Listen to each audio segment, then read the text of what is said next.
Hi, good day everyone. I am Famela Sora and I am your reporter on Module 10. Before anything else, I just want you to ask, how are you feeling? Are you feeling great? How was your day so far? And I hope that your day really started well. Today, we're going to discuss about the Module 10, Ecoliteracy.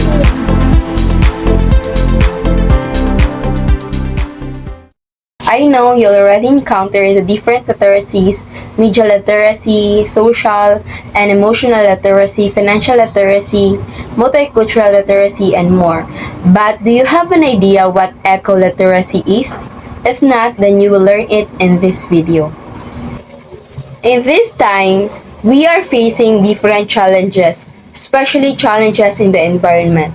In many places, people are struck and devastated by the different natural disasters, not just in local areas, but also in national and global areas. So with this, the government's main target is the disaster preparedness and risk management so that the environmental awareness will be reiterated and strengthened not just in the community, but also in school and integrated in the curriculum for everyone, especially students, to be oriented in this matter.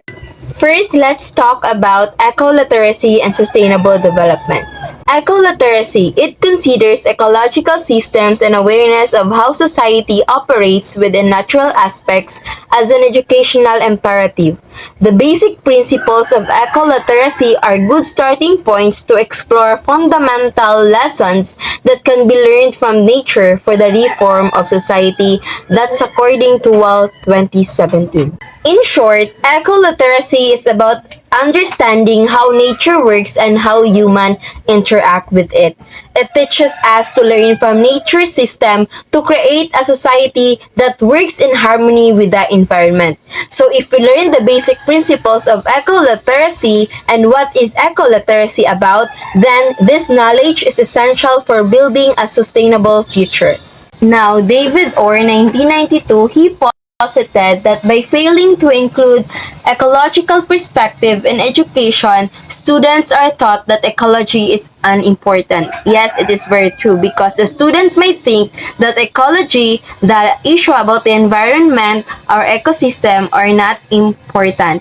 And now together with Capra and Orr, they coined the idea of ecological literacy as creating a new emphasis on the need for education to integrate understanding of the interdependence between natural processes and human ways of life. So, Capra and Orr are the individuals that coined the idea about ecoliteracy and how important it is to learn how human interacts with nature and of course the natural system of the environment. Therefore, ecoliteracy is the ability to understand the organization of natural systems and the processes that maintain the healthy functioning of living systems and sustain life on Earth. Now, let's proceed to sustainability. It is a qualitative and quantitative condition that demonstrates the human capacity to survive over time. It is qualitative in a way that we want well-being, although it is difficult to measure. But it is also quantitative in that nature capital and ecological carrying capacity can be measured with footprinting tools. It is a biological and ecological imperative for human society to exist within the carrying capacity of the ecosystem. So it means that sustainability is about making sure humans can live well over time without damaging the environment. Of course, it mentioned there the two parts, the qualitative, in a way that it is about improving well-being, which is harder to measure. And when it comes to quantitative, it involves measurable things like the environment's capacity to support life. Now, let's proceed to the ecologically literate person and society. How can you determine that a person is ecologically literate and also the society? According to WAL 2017, an ecologically literate person can apply such understanding to the design and organization of communities and the creation of a regenerative culture. An ecologically literate person understands the essence of independence and the interconnectedness, and that we are all part of a living system. He or she translates this understanding into actions that demonstrate conscious effort to minimize negative impacts on our life-sustaining system and maximize value contribution to our collective well-being now and for future generations. So, an ecologically literate person does not only understand or have the knowledge about the interdependence and connectedness of the ecosystem and the human ways of life, but also he or she translates that knowledge that he or she learned and put it in action that leads to a contribution to maximize collective well-being, and of course to contribute a future and now living society that is sustaining. That's the definition of an ecologically literate person. Now let's proceed to the ecologically literate society. So an ecologically literate society, it would be a sustainable society which does not destroy the natural environment on which they depend.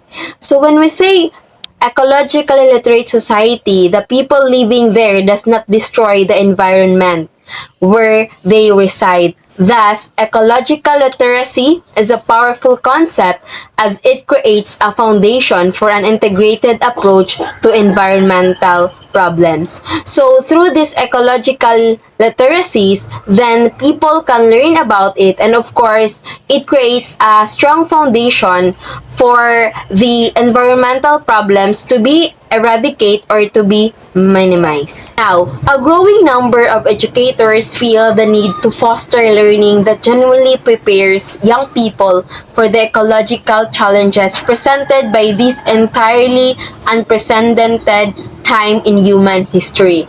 Thus, the goal is to raise students with an important perspective called socially and emotionally engaged eco-literacy. So with this, they develop several ways to integrate eco-literacy in schools. So these are the several ways to develop eco-literacy in schools. First, we have develop empathy for all forms of life. Of course, schools should teach students how to develop empathy for all the forms of life in order for that they will not just destroy the living things. Second, embrace sustainability as a community practice. Of course, students should be taught how to embrace sustainability for us also to have a sustainable society to live in. Next, make the invisible visible. If we strive to develop a ways of life that is more life-affirming, then we must find ways to make the visible things that seem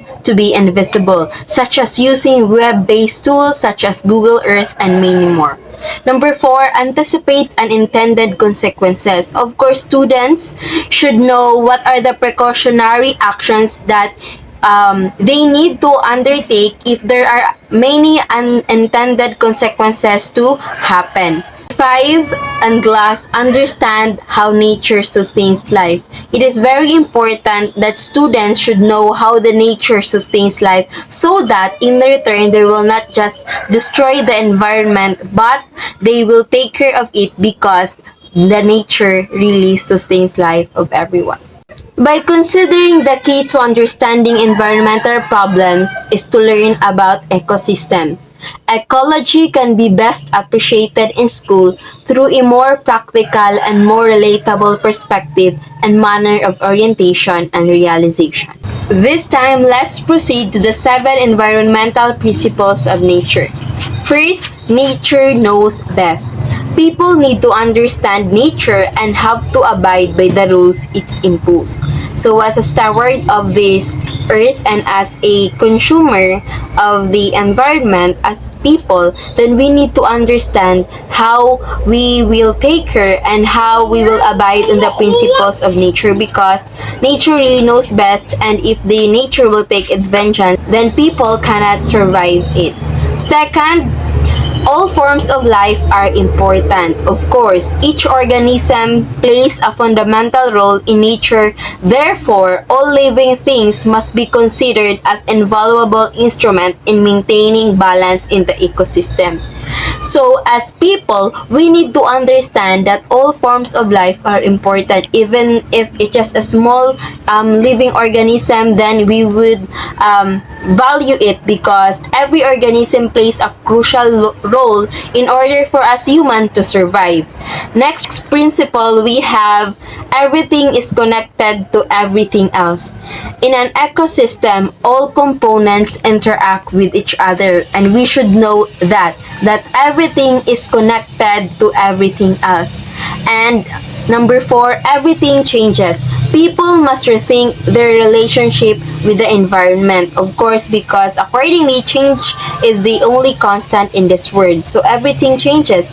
If people did not think about their relationship with the environment, then of course the environment also will be affected. If people does not care about the environment, then the environment will be destroyed, and also that's why there are many natural disasters that is happening. So everything changes. Number 5, everything must go somewhere.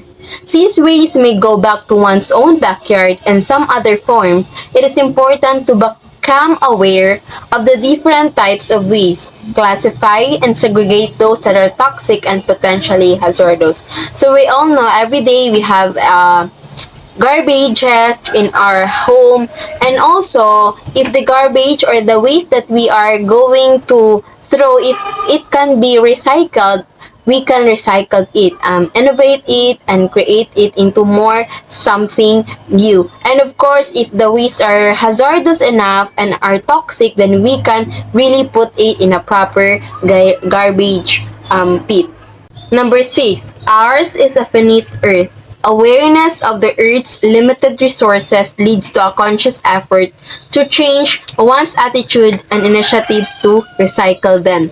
If we all know that Earth also has limited resources, it does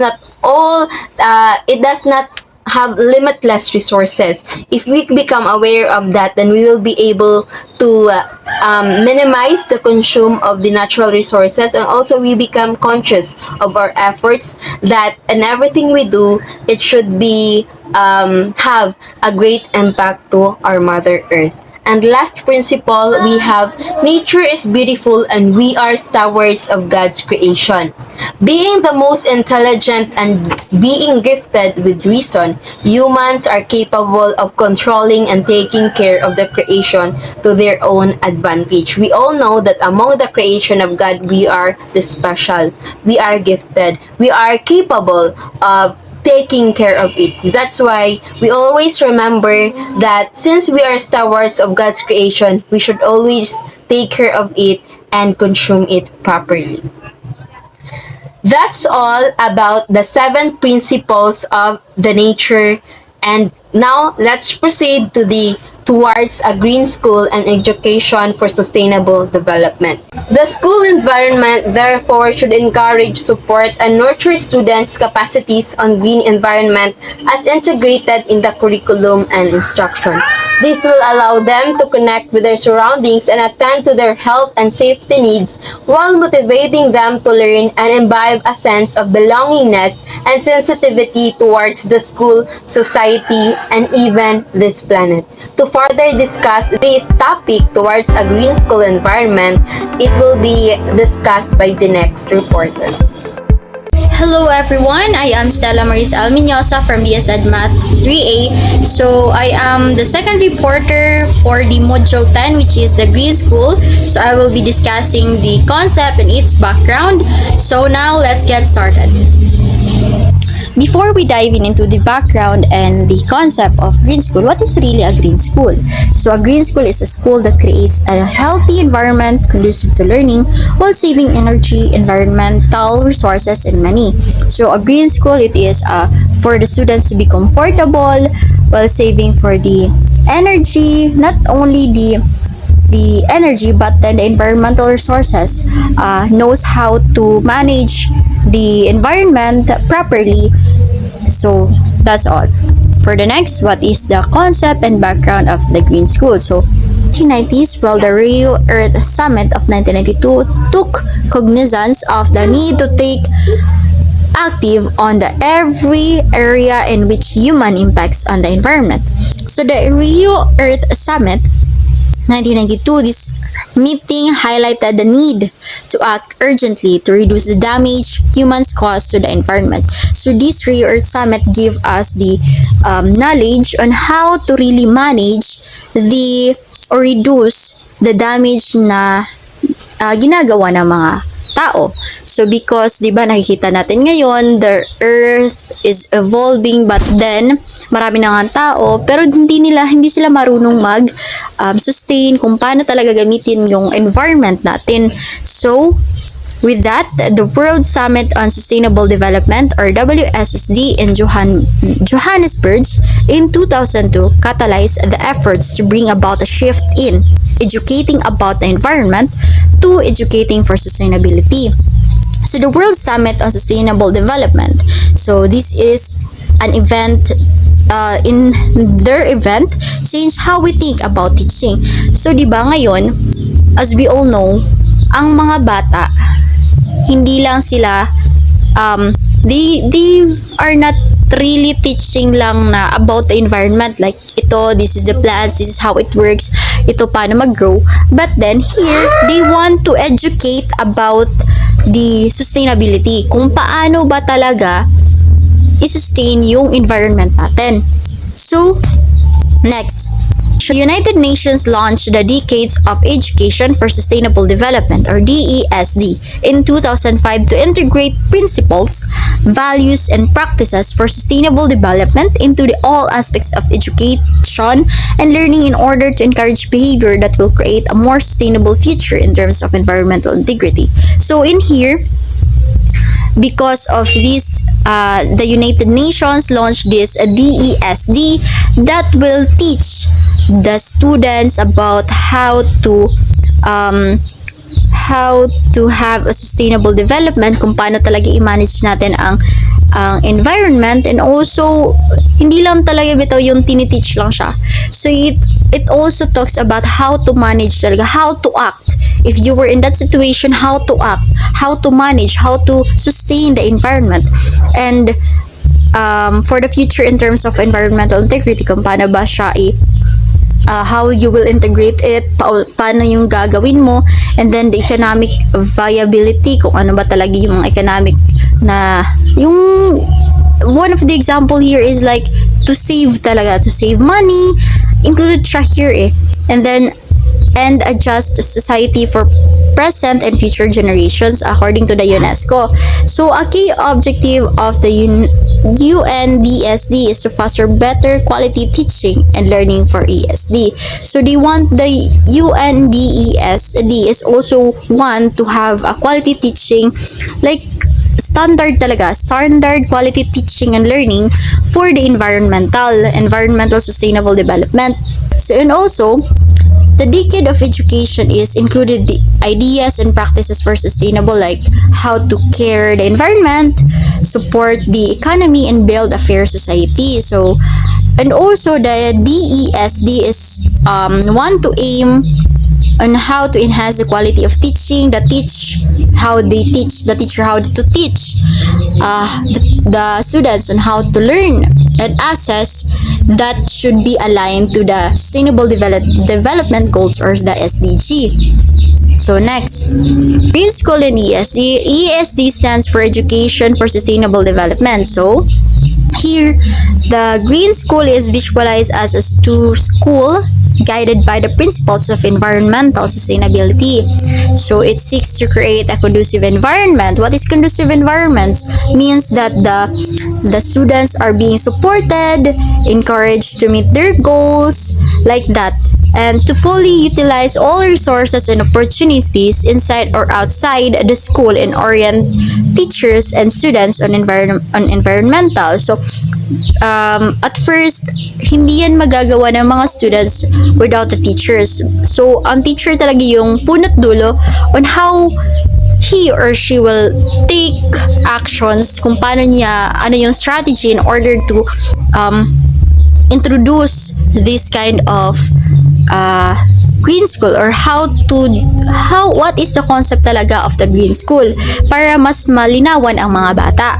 And then sustainability through active involvement of the community. So hindi naman kasi yan gagana if wala talagang active participation within the stakeholders. They also need the stakeholders, which are the, for example, the community, or the teachers, the parents, and also the community. So the green school teach the students also to live harmony while supporting their overall well-being. So hindi lang talaga to all about kasi we are dapat the same talaga yung treatment, the same, para walang conflict or chaos na mangyayari. So now, let's talk about the essential aspects of green school environment. So a green school should have a clean, healthy, protective, and green surroundings.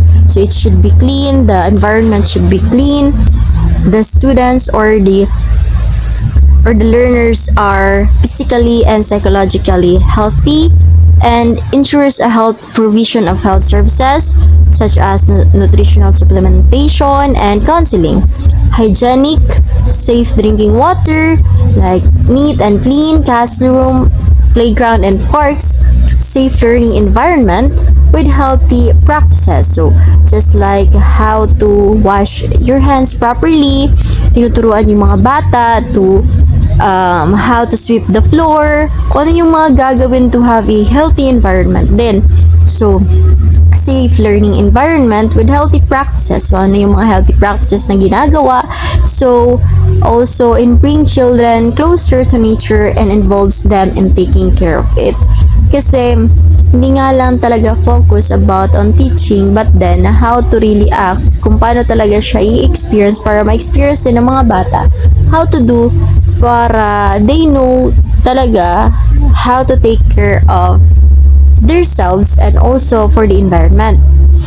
So, a green school adheres to the following precepts. First is learning about the environment, focusing on understanding facts about the environment, like knowing what pollution is or how ecosystem works. So, in here, so learning about, you will learn how what is the environment. So, here, you just like focusing on the understanding kung ano lang ba talaga just like kung ano talaga yung pollution. This is an example kung ano talaga yung pollution, how ecosystem works. So you learn how it works, or the facts about ecosystem or pollution or about the environment. So the second is learning through the environment. So it's about hands-on experiences inside and outside the classroom. So it is a learning through the environment. So it means hands-on ang mga bata. They know how, kung ang learning about the environment, they just understand the facts. So in here, they can experience kung ano ba, how to do it, how to save, how to take care of the environment. So dito is naka hands-on na talaga, like they will experience it.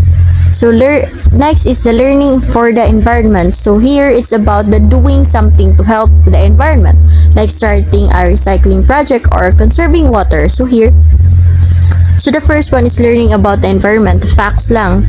You just understand kung ano lang talaga yung environment. The second one is learning through the environment. Hands-on na, gagawin mo na talaga kung ano yung dapat mong gawin in order to how to experience ano ba talaga ang environment. So, how it works. And the third one, it is learning for the environment. Gagawa ka ng mga bagay in order to help our earth, in order to help in order to help the environment, kung ano, how to have a conducive environment, like recycling the project or conserving the water. Now let's move on to understanding green curriculum. First is the environment is encompassing multidisciplinary and dynamic, has scientific, social, economic, and political and technological dimension. So in here, the environment is broad, and it is also constantly changing. So it includes different aspects like science, technology, society, economy, politics, and the technology, since we are in the 21st century, and also all of which are connected and influence each other, ganon. So the next one is the being holistic. So a green curriculum views environment as all that is around and aims to give a better understanding of the way the world functions, its operations, its alteration because of the action of human race and its consequences.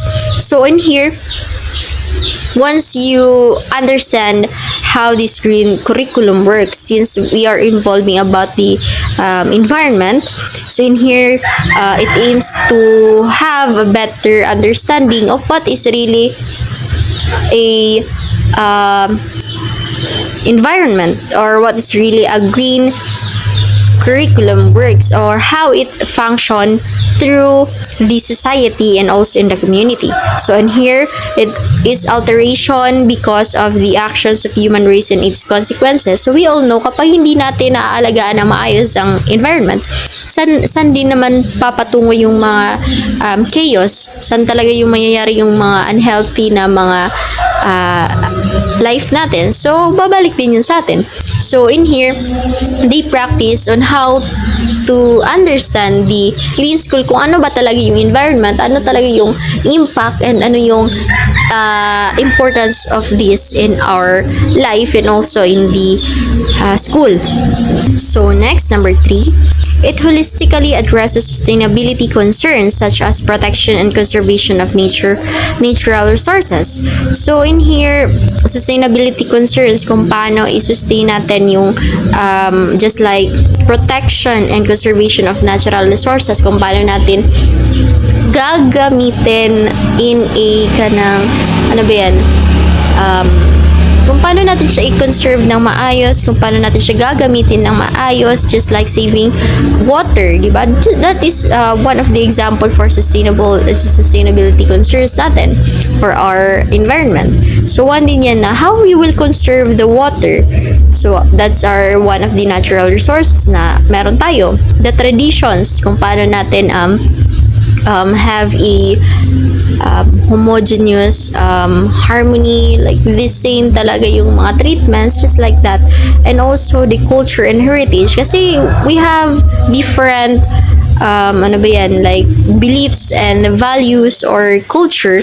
So we really need to respect each of them, each of the individuals, in order to have sustainability. And safety and security, so have a safety environment and security, physical and emotional assurance, so within ourselves and also to the others. We need also an emotional assurance and support through the different people or different individuals. The health and sanitation issues, so here one talaga is dapat talaga one of the concerns is the health and sanitation issues. So dapat we know how to take care of ourselves, we know how to have a healthy and conducive environment, not just in the school but also in our house, in the kung saan man yan.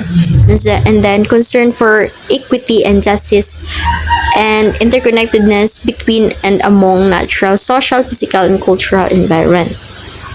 So next one is that the number 4, this requires a teaching learning approach where students are provided time and space to explore different facets of environment and interconnect them. So in here, the teacher will have a teaching learning approach. Gagawa sila or hahanap sila ng mga different learning styles or strategies in order to integrate to the students or to provide for the students in order to explore kung ano ba talaga ang environment, how it works, and what is the importance of this, and how to connect with the nature or through the environment. Kung ano ba talaga yung importante, bakit tayo clean ng school. Ano ba talagang importance yan?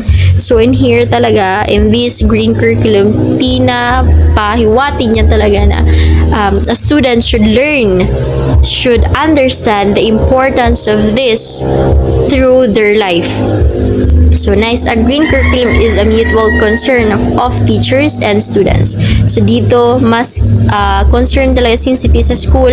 So, in the green curriculum, it is a mutual concern of teachers and students. They are always at partners. Sila talaga yung mag-partner. So, they need to have tulong-tulong, sama-sama to have a healthy and conducive environment and learning throughout the year or throughout the learning of the students and also the teachers. So next, so now let's move on to creating a green school. So a green school is a school that creates a healthy environment conducive to learning. So while saving energy, environmental resources, and money. So here, I already explained what is the green school. So now let's proceed to the 3 green school, how to create a green school. So first is reduces environmental impacts and costs. So if you want to have a green school, you need to reduce or how to manage properly the environmental impacts and costs. Kung hindi naman talaga yan magagamit, edi hindi natin bilhin. So next is improves occupants' health and performance. So number 1 talaga, dapat talaga yung health and performance kasi that is one of our asset, our health and also the performance. And the next one is increases environmental and sustainability literacy. So the sustainability literacy is your knowledge and skills to deeply understand and also to decide kung paano talaga mag-decide for the sustainable future, kung ano talaga yung magiging future mo. So now these are the characteristics of a green school. So first, it protects health. So the schools built with more daylight, better ventilation, and healthy green building materials and paints are healthier for students and staffs. So here, since health is our number 1 asset, so they need to have good environment kung saan magtuturo to have a good magiging good ang performance ng mga bata and also for the teacher, the staff. Second, it increases students' performance. Students' test scores can improve up to 20% when students learn in green classroom. Yes, that's true. Because a student cannot learn or cannot focus if the environment is dirty, madumi, so hindi talaga makaka-focus yung students. So dapat talaga if the environment is good, the classroom is good, the classroom is green, the students' performance can improve up to 20%. So the third one, it saves energy and money. So operating costs for energy and water in a green school can be reduced by 20% to 40%. So since the students here, the teachers, the staffs have been know how can have a sustainability literacy, they are sustainability literacy, they know how to manage or to save energy and money. So by that, it can reduce 20% to 40% and have a good environment. Fourth is it reduces carbon emissions. So green schools significantly reduce carbon dioxide emissions. So by that, the green school is conducive to the learners and teachers. So the fifth is it reduces water usage. On an average, a green school reduces water usage by 32%. That has direct saving for the building. So by here, the teachers, the staffs are green or know how to really manage it. So by that, it can lessen the water, it reduces the water by 32%. So, next is number 6. It improves teachers' retention. A green school can reduce teachers' turnover as much as 5%, which improves students' learning and school community and can result in financial savings for the school. So, by this, the teacher can have or improves the retention, but I guess it is not for the teacher but also for the students. If you have a green environment, a good environment, the students and teachers are really have a good retention, and it can improve into 5%. So number 7, it improves daily attendance. It reduces absenteeism by 15%. Of course, if the school or the room is healthy and clean, it can encourage you to go to school every weekdays and can reduces absenteeism, so it can reduce to those who don't really go to school by 15%.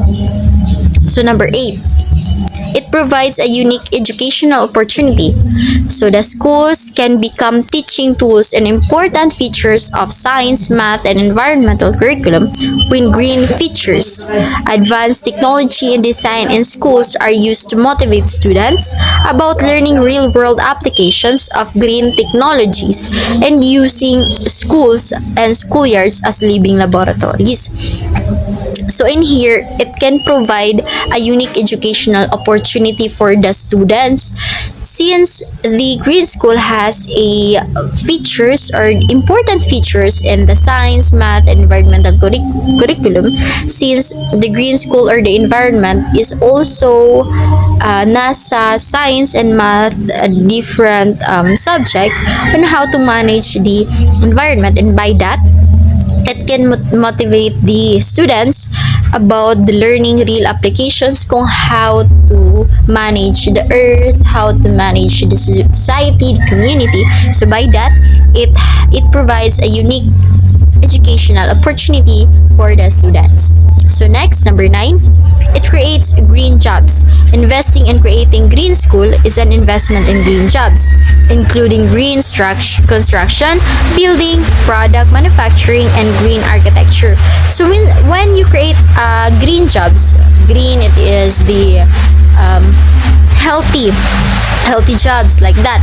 So when you create green jobs, you also have a healthy school investing in healthy jobs. So when you go to school with a green school, so you will have green jobs, which is a healthy job, including healthy construction, building, product manufacturing, and healthy architecture. So number 10, it improves equity. Greening public schools creates an opportunity to improve the healthy and educational settings for all students amidst diverse identities and needs.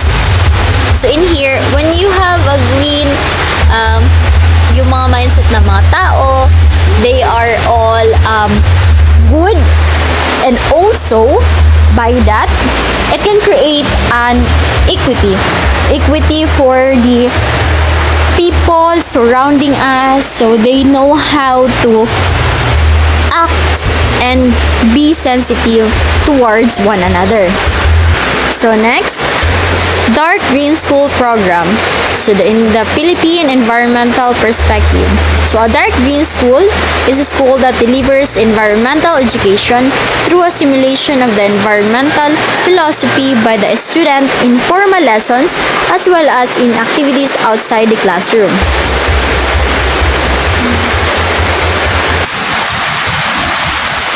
So the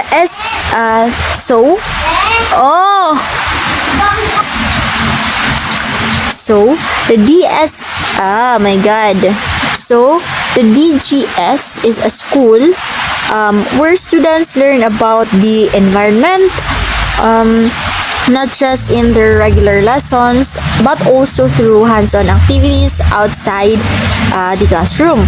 So the goal is for the students to fully embrace and apply environmental values in their daily lives. So accordingly, schools must be clean and neat as evidence of good management and housekeeping. So kapag clean talaga yung school, lahat clean and neat, so it means that the school is well managed and good, and also the housekeeping. And also B, call for green spaces, appropriate land use, planning, conservation, materials and energy, proper waste management, segregation, use of appropriate materials, and avoidance of harmful ones, and respect to others' right to a smoke-free air. So when the school is a green school, since it should be clean and neat as an evidence of management, so it also has a healthy spaces, good planning, conservation of materials and how to conserve the energy, the proper waste management, the segregation of the waste, and how to respect each another or one another.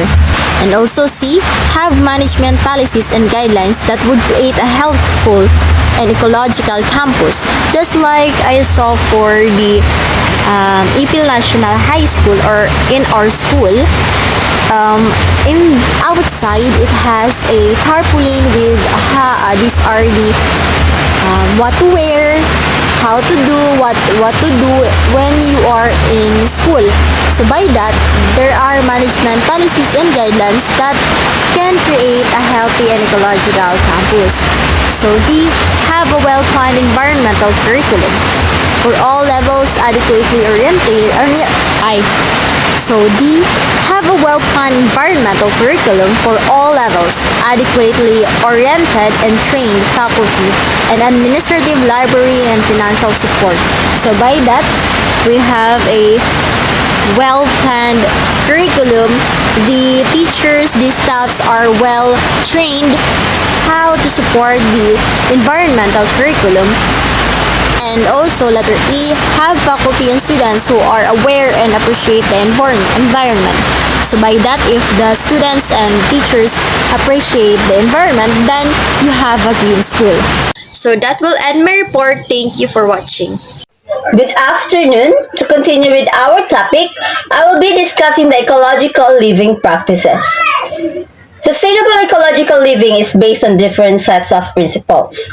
When we say sustainable ecological living, it is about living in a way that doesn't harm the environment and ensures that future generations have what they need.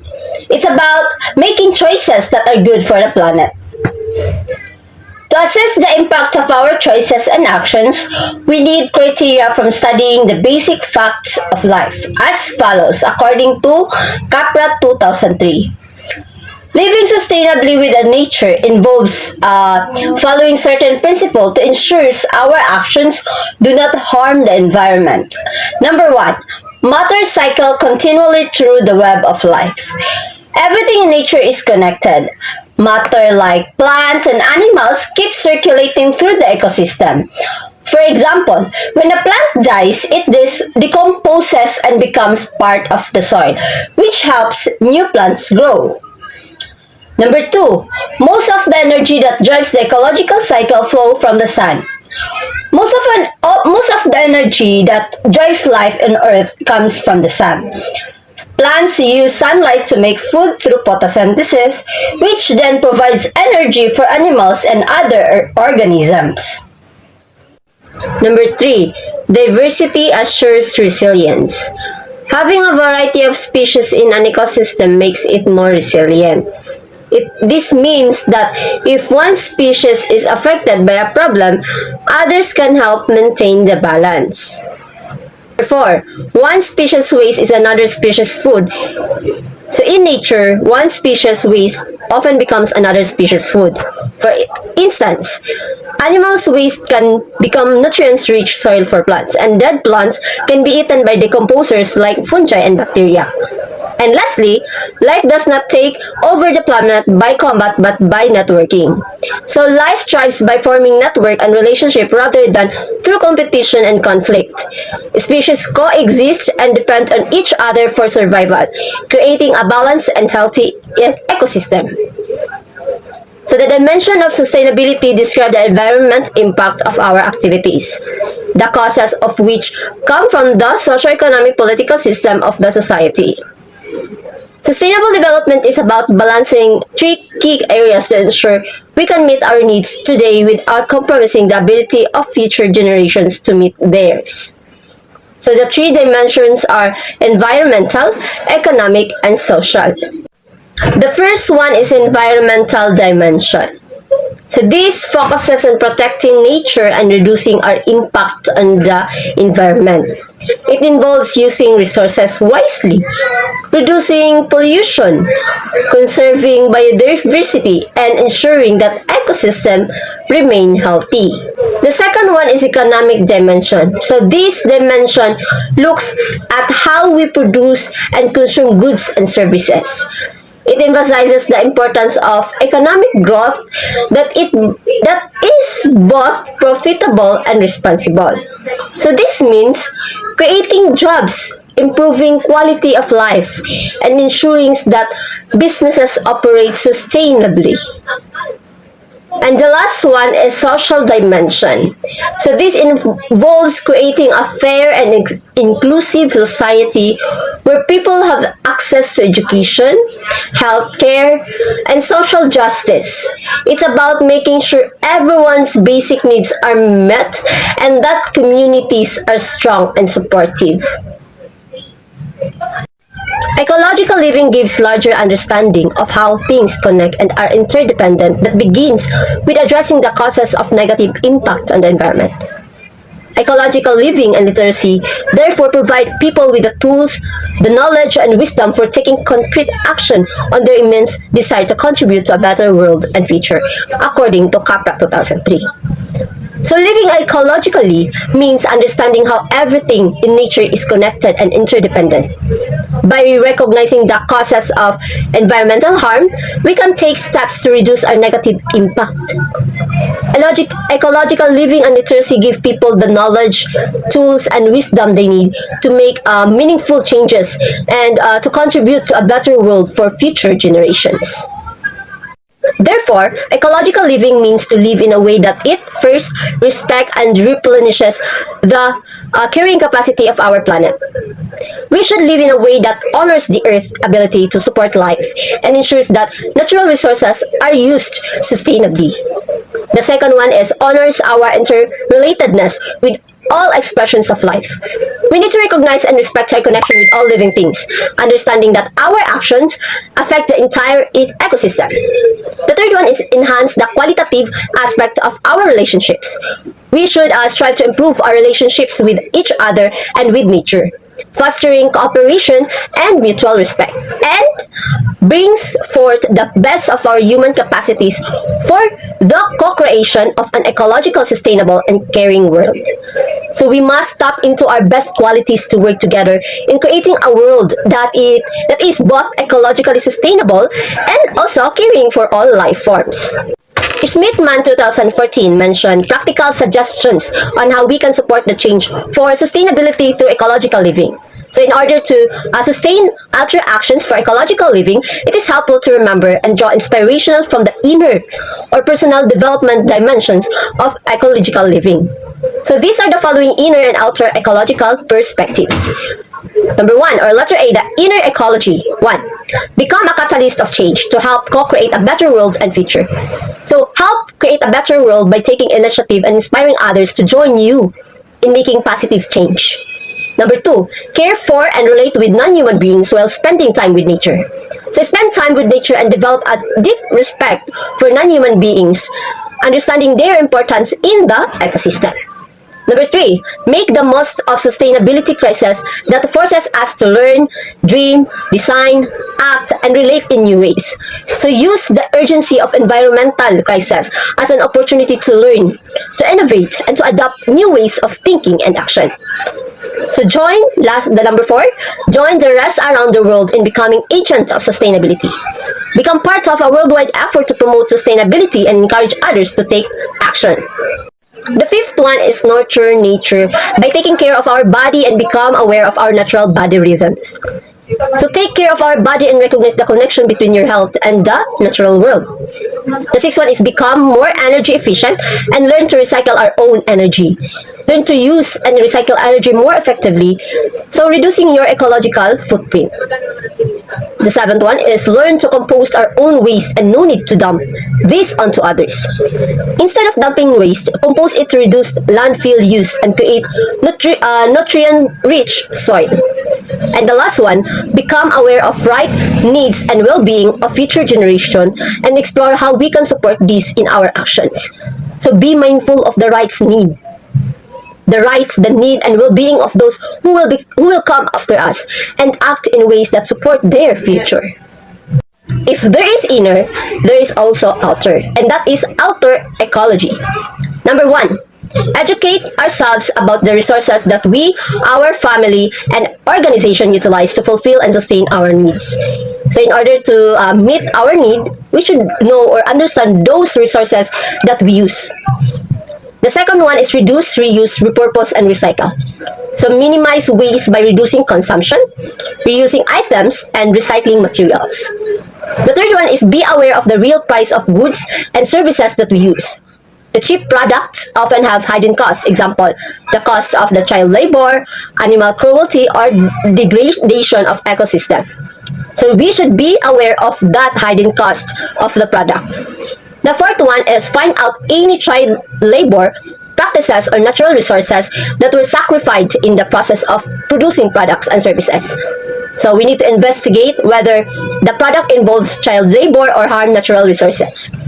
The fifth one is recycle gray water. So treat and reuse gray water like the wastewater from the sink, shower, or etc. for irrigation and other purposes. The sixth one is collect and use rainwater.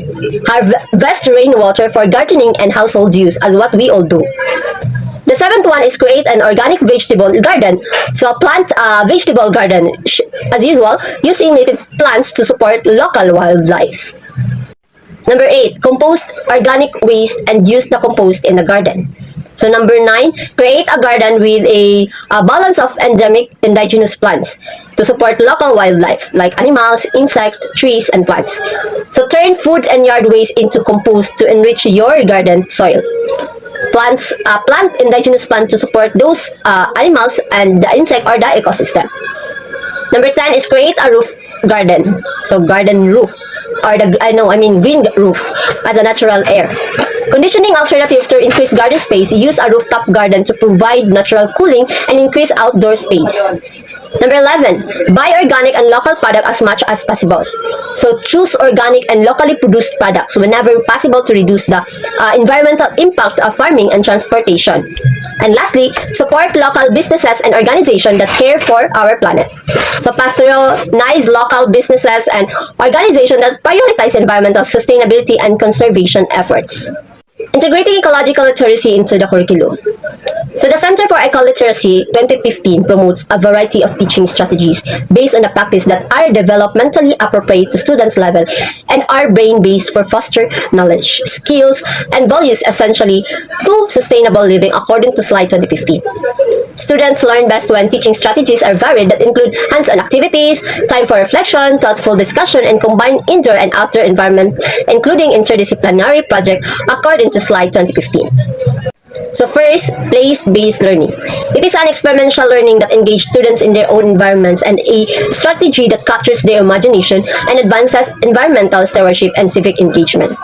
Activities include mapping the local environment to learn key ecological and cultural principles, in studying the interplay between local society and the environment, supporting habitat restoration projects, and working with local citizens to improve the quality of life in their communities. Learning takes students out of the classroom and into the community and natural environment. Meaning, it's simply learning that happens in and about a specific place, your town, neighborhood, or even your schoolyard. Instead of learning from textbook alone, you go out, explore, and learn by doing things directly related to your surroundings. Like for example, rice farming project. Students in a rural area could study the process of rice farming. From planting to harvesting, they could work with local farmers, learn traditional techniques, and investigate the impact of climate change or modern farming practices on rice production. So this could involve studying the local ecosystem supporting rice cultivation. That's place-based learning. Learning by doing things in and about your local environment. The second one is project-based learning. It is a strategy that involves students in projects that use a variety of resources, including the community, technology, outside expert written resources, and the web, while the teacher usually serves as facilitator of learning. So using this strategy, research shows its impact on learners, such as, number 1, increased critical thinking skills of students.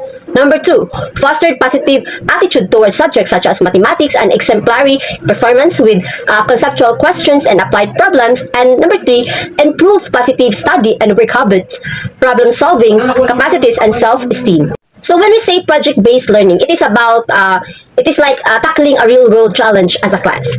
Instead of just reading about a topic, you work together in a big project to solve a problem, create something, or answer a complex question. The project is the main focus of our learning or for your learning. Like for example, instead of just reading about pollution, your class could design and build a water filter to clean up polluted water in your local stream. So that's project-based learning. Learning by doing a real-world project. Both place-based learning and project-based learning are active and engaging approaches to education, but they differ in some cases.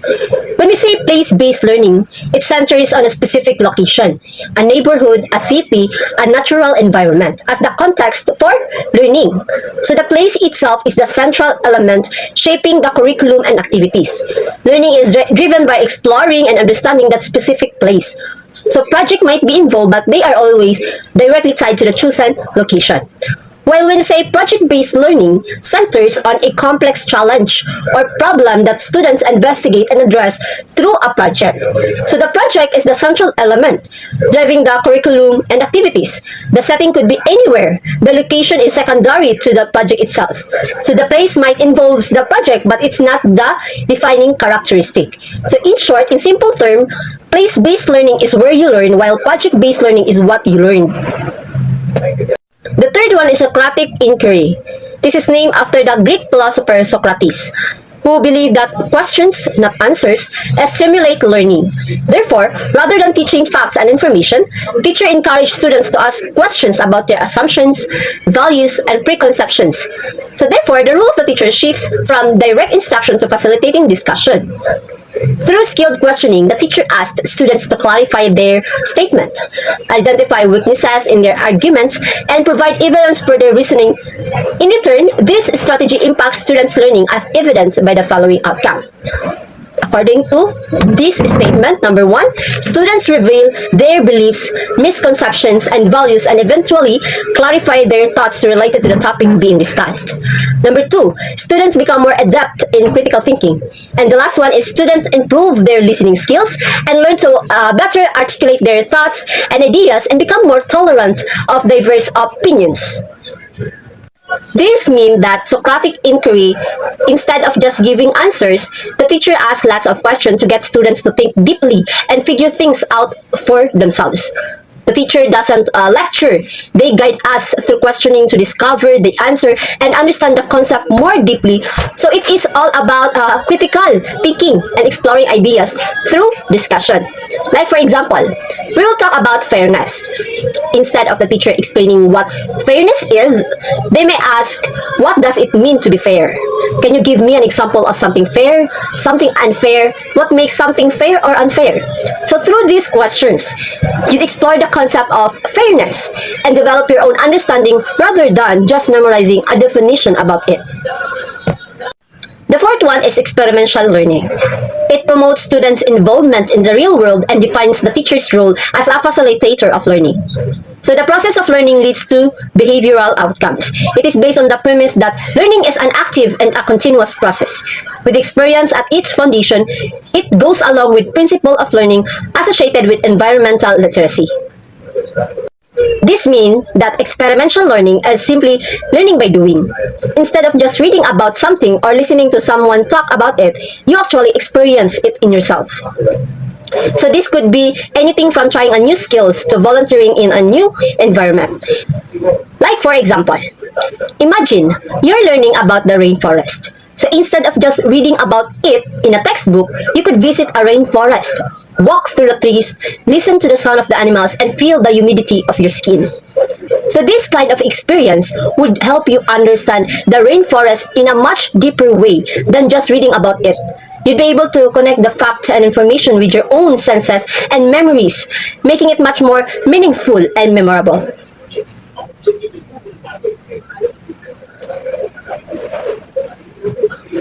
The last one is interdisciplinary learning. It is an educational approach that integrates knowledge from different disciplines or field of studies. Instead of learning subject in isolation, students learn how these subjects are connected and how they can apply this knowledge in real-world situations. Like for example, in a course on climate change, students might learn about science, the environmental impact, history, past climate event, economics, the financial implication of climate change. So this approach helps students see the bigger picture and understand how different areas of knowledge relate to each other. It also makes learning more interesting and relevant as a student can draw on a variety of perspectives and methods to explore a topic. For instance, studying a historical event might involve analyzing document, discussing its impact on society, and considering the economic condition of the time. So this integrated approach can make learning more engaging and help students see the value of what they're studying. It also prepares them for real-world problems, which often requires a multidisciplinary approach to solve. And that could be all. Thank you.